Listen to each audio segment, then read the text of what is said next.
Oke, untuk membuka acara hari ini, mari bersama-sama kita membaca basmalah.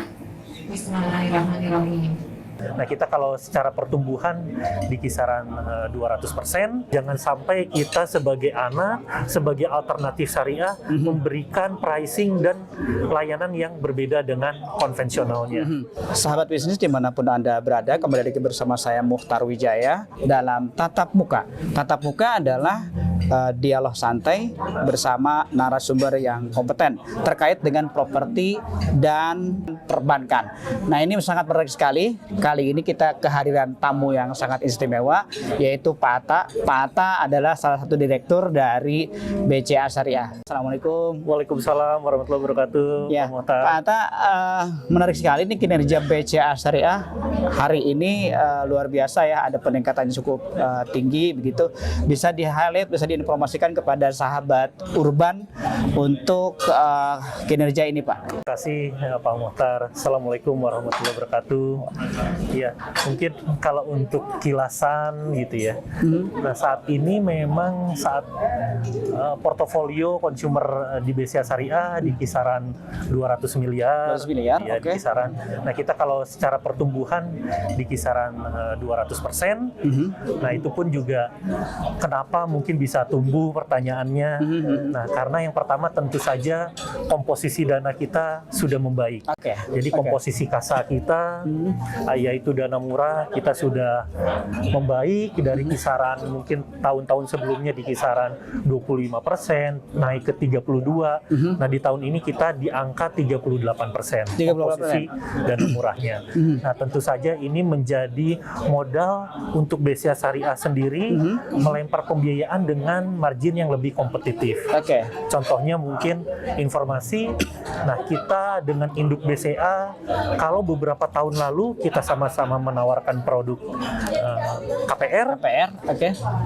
kadang-kadang banyak teman-teman atau calon nasabah ingin bertransaksi dengan pembiayaan syariah. Dengan skema syariah. Betul. Oke. Tapi begitu menanya marginnya, Ya. ternyata beda. Oke. Bunga BCA mungkin 2,5, kita begitu margin kita tawarkannya 9%. Jadi teman-teman tentu saja ingin syariah, tapi juga secara komersial menginginkan keuntungan yang sama atau benefit yang sama dengan yang mereka dapatkan di konvensional. Nah, hal ini yang tentu saja dalam 2 tahun terakhir kita lakukan perbaikan fitur, Pak Mukhtar. Jadi kita spiritnya dengan BCA sebagai satu grup, kita bisa memberikan layanan dan fitur produk yang sama. Jadi teman-teman bisa pilih mau syariah ataupun konvensional, tapi mendapatkan pricing yang hampir sama kira-kira atau bahkan sama lah. Nah, jadi artinya si nasabah ini akan merasa bahwa saya lebih untung atau lebih banyak benefitnya mengambil skema syariah atau paling nggak tidak terlalu jauh gitu ya jomplangnya dengan yang konvensional begitu ya. Betul. Dan itu memang butuh edukasi yang cukup lama juga ya Pak kepada nasabah terkait dengan hal itu. Betul. Yang pertama memang nasabah sudah terbiasa jauh-jauh sebelumnya dengan perbankan konvensional, lalu juga sudah percaya apalagi dengan BCA yang memang terkenal dengan pricingnya yang murah, lalu juga prosesnya yang cukup cepat. Nah, itu yang memang kita pengen kejar di perbankan, terutama di BCA Syariah ini.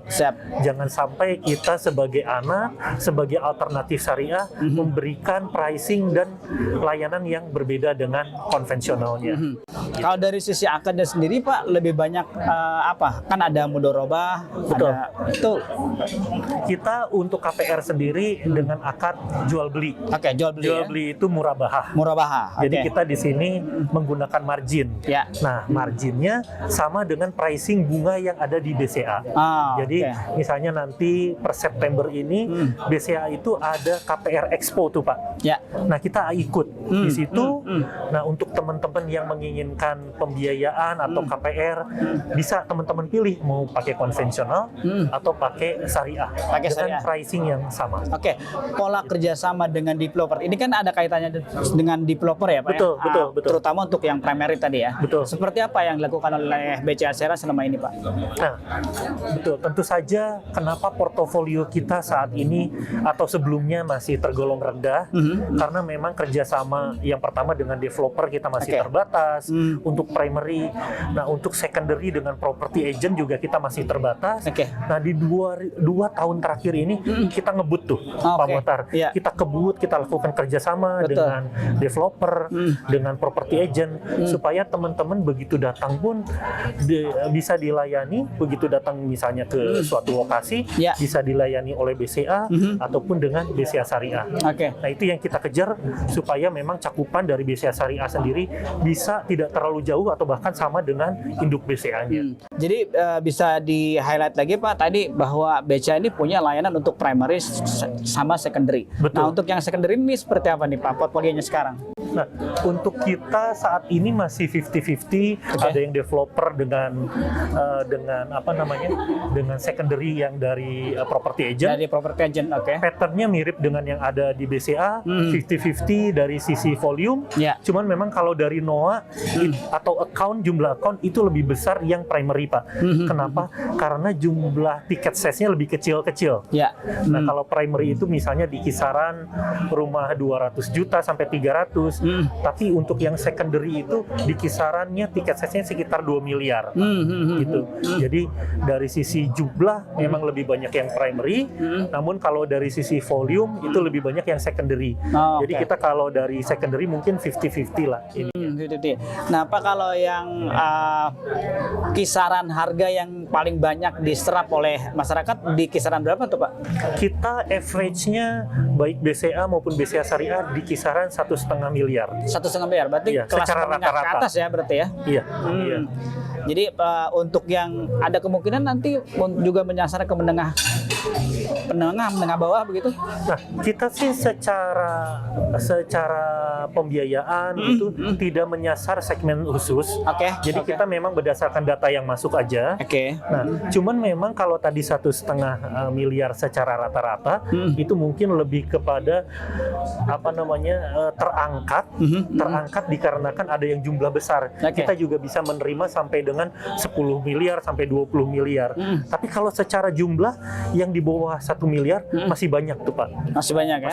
Masih banyak. Iya. Nah, tadi kan Bapak juga sempat menyebut bahwa milenial ini juga udah mulai nih Pak. Betul. Udah mulai. Betul. Nah, untuk mengoptimalkan pasar ini tadi Pak, apa yang mau dilakukan oleh BCA Syariah Pak? Nah, milenial kalau dari data yang kita dapat itu rata-rata cari rumahnya ke developer. Rumah primary. Nah, kalau untuk menyasar milenial mau nggak mau kita harus tambah kerjasama kita dengan para developer tersebut. Lalu juga kita punya untuk milenial ini kan butuh keamanan Pak. Betul. Butuh kepastian. Nah, dengan suku bunga yang sekarang masih fluktuatif, BCA Syariah bisa menawarkan margin itu dari awal sampai dengan lunas itu dengan kepastian yang sama. Contohnya Pak Muhtar misalnya sekarang dapat 7,5, ambil tenor 20 tahun sampai lunas itu akan tetap 7,5. Gitu. Yang itu rasanya kalau saya lihat di BCA di konvensional itu mungkin fitur itu yang nggak ada. Justru lebihnya Syariah kita bisa memberikan margin di awal sehingga sampai lunas pun tenornya kita bisa maksimum 20 tahun.